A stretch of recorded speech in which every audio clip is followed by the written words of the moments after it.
welcome to another edition of World Talks here on TVP World. I'm your host, Benjamin Lee, and please join me and my guests on this next interview.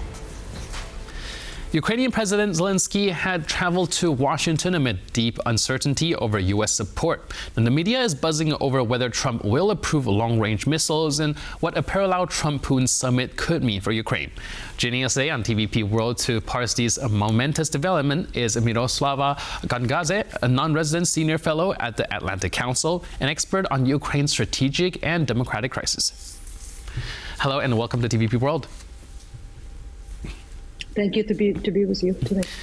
So from your vintage as a Eurasia expert, how unusual is this kind of Trump-Zelenskyy meeting given a kind of bumpy relation that the two had in the past?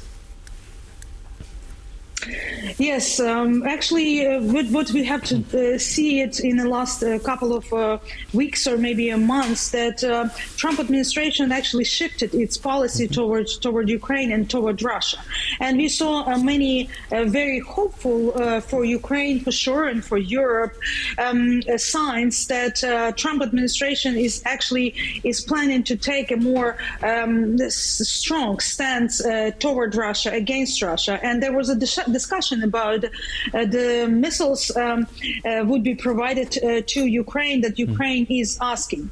However, as we saw in the last 2 days, and after the Trump-Putin phone call, the policy shifted again. And actually, from my sources, Ukrainian delegation who headed to Washington did not know about the possibility of this phone call and about the results of the phone call before they arrived to Washington. So in an hour, we basically would see what would happen between Trump and Zelenskyy as he will arrive to the White House. Zelenskyy would arrive to the White House.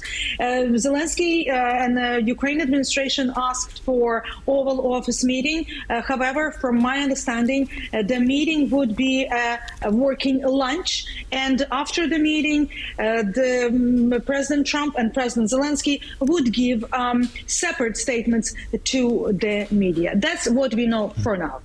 All right, like I mentioned, there seems to be a little bit of hesitation, and Trump's promise of the Tomahawk missile seems a little bit wishy-washy as well. What do you read into it? Do you think there's a legitimate cause because of something happened in a phone call, or perhaps Trump is just keeping his cards close to himself going into the negotiation with Putin, so maybe he'll have more cards to play?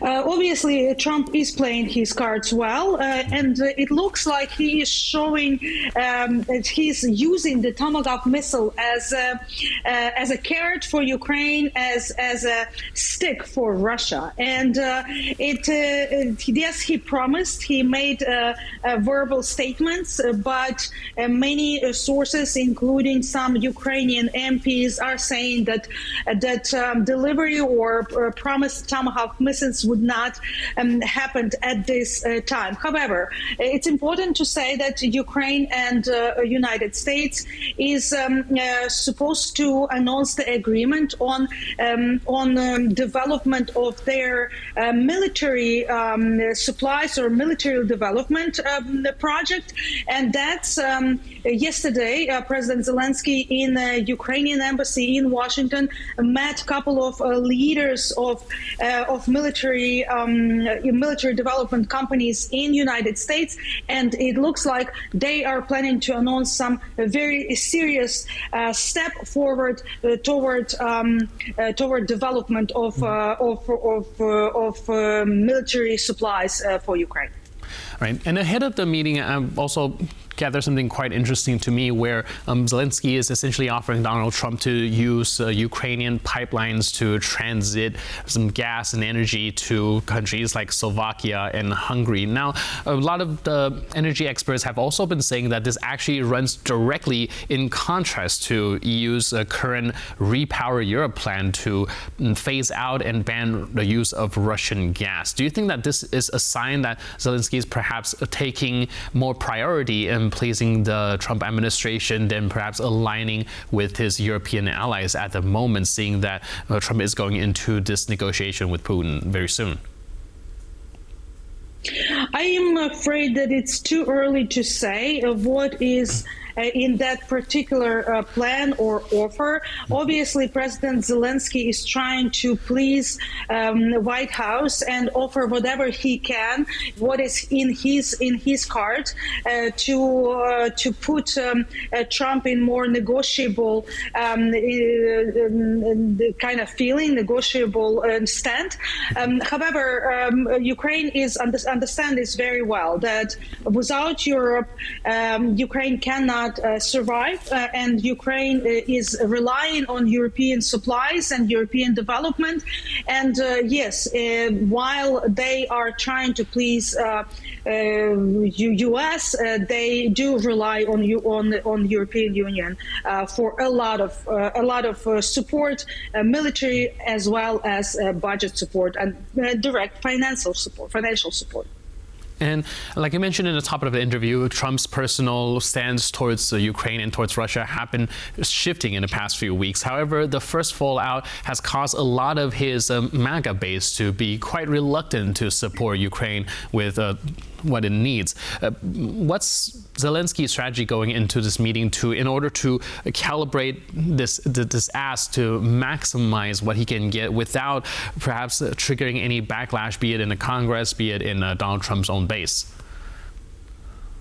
I have to say that the latest opinion poll shows that Congress, in particular, actually Republicans in the Congress, are very keen on sanctioning Russia more even than Democrats. So, particularly in the U.S. Congress, there is a anonymous, I would say, even feeling toward Russia, and they wanted to see a stronger stance on Russia. And it is possible. There are discussions in D.C. right now that maybe Congress would even be able to or be willing to actually pass some sanctions without even Trump concrete approval for that. But again, it's difficult to say at this point. I think everybody would be waiting for next meeting with Trump and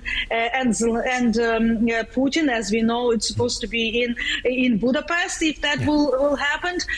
But in Congress, and among the regular populace in the United States, the support for Ukraine and stance against Russian aggression are strong.